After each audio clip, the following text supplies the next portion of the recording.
Hello, Augies Worldwide. I'm Dave Kassler, amateur radio call sign KE0OG, here with another episode of Ask Dave. Today's question comes from Don, WB6OZZ, or OZZ. Okay, and his question is pretty simple.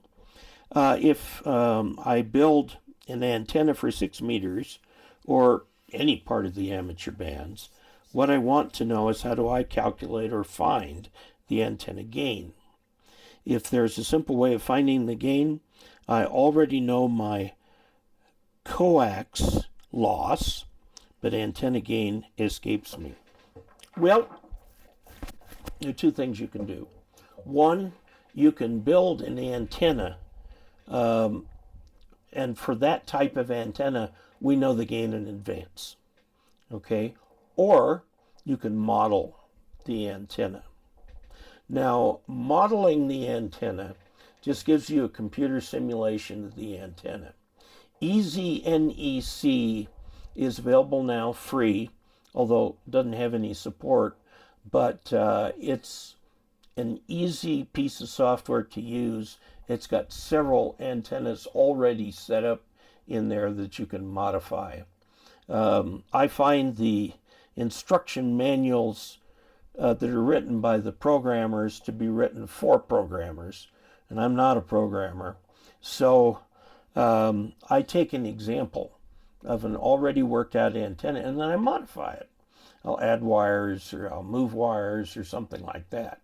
Occasionally in QST you'll see the results of such modeling. There are other pieces of modeling software available, two that are quite popular, both from Europe. So they work well. You have to model it, which means some patience with your PC or your Apple. Now, there is a third way that you can determine the antenna gain, and that's to use an antenna range. Now, an antenna range is designed to allow you to put a receiver into the path of the antenna, move the receiver around, and thus map the forward gain of the antenna. This is done extensively for microwave dish antennas and things like that. It's very difficult to do for HF antennas because the near field, which is the area around the antenna where the waves are sorting themselves out and where they finally become plane waves, plane meaning in a flat plane, where they finally become that is the far field.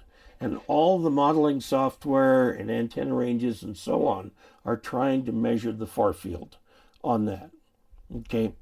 Now, let's talk about some antennas. You can put up, say, on 6 meters, a dipole, okay, which will give you about 2 dB over isotropic for the theoretical gain. However, if you take ground into account and you put the 6 meter antenna at its ideal height, you'll get about 6 dB, 5 dB maybe, gain out of that thing. Now, what's the optimum height for an antenna? The optimum height for an antenna to get the lowest lobes without the lobes starting to bifurcate or break into two pieces is 1/2 wavelength. So a 6 meter antenna at 1/2 wavelength, that's 3 meters or about 10 feet. Well, it's not real hard to get a 6 meter antenna to that height. I'm talking horizontal antenna if you're going to want to do some single sideband or something like that. Now you can build a beam. If you're going to do this for FM, it should be vertical. Otherwise, it should be polarized horizontally. You can find gobs of plans on the internet for a 6 meter beam with 2, 3, 4, 5, 6 elements and different ways to put them together, and you'll find that you can make them work well. Now, the interesting question comes about in how to feed them. Because when you start adding elements, the input impedance changes away from 50 ohms. Okay? And so you need to have some sort of an adapter, like a gamma match or a delta match. There's U matches. There's all different kinds of matches that allow you to connect your unbalanced coax to a 6-meter antenna, which is basically a balanced antenna. Okay, so the thing not only acts as a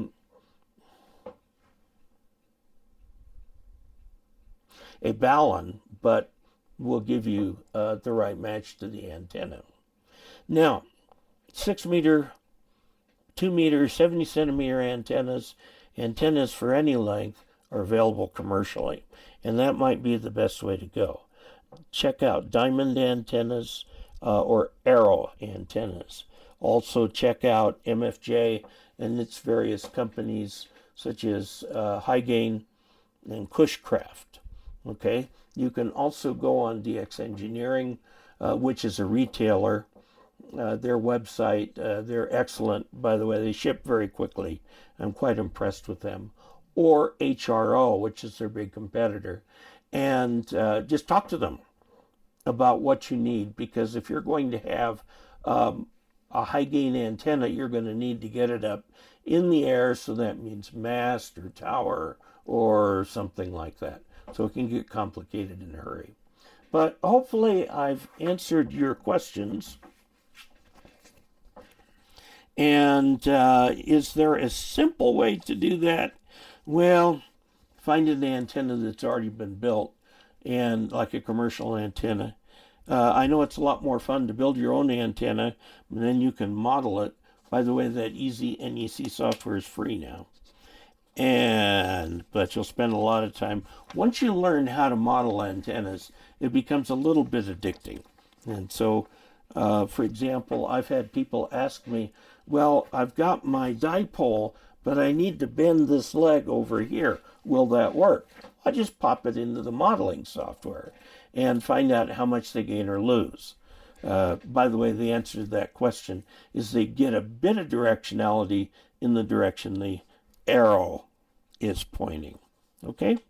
So there you go. Now, one other thing I will mention is that there are little electromagnetic field meters. You can use these, put in the RF category, okay, and you can walk around an antenna and measure the power level here. It's in milliwatts per meter squared.